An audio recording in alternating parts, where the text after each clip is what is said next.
Hi guys, welcome back to my channel. This is Wiser. Today I'm gonna teach you how to take a screenshot on iPhone with just tapping the back of it.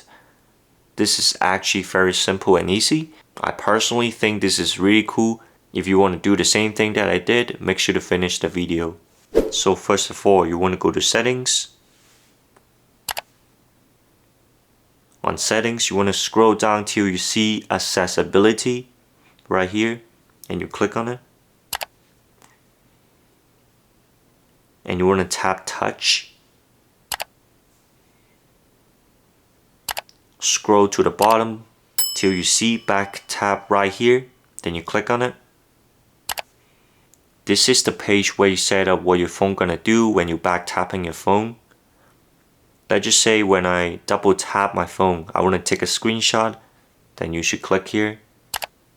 As you can see, there's a lot of things you can do, not only screenshots, of course, open up a camera, or even mute your iPhone, turn the volume down and up. So this is actually very cool, I think. But in this case, we want to select screenshot right here. Now it's all set. Now you just need to tap off the back of your phone twice and then it will take a screenshot for you. Thank you guys so much for watching this video. If you find this video helpful, make sure to drop a thumbs up and subscribe to my YouTube channel. I really appreciate it and have a good rest of your day.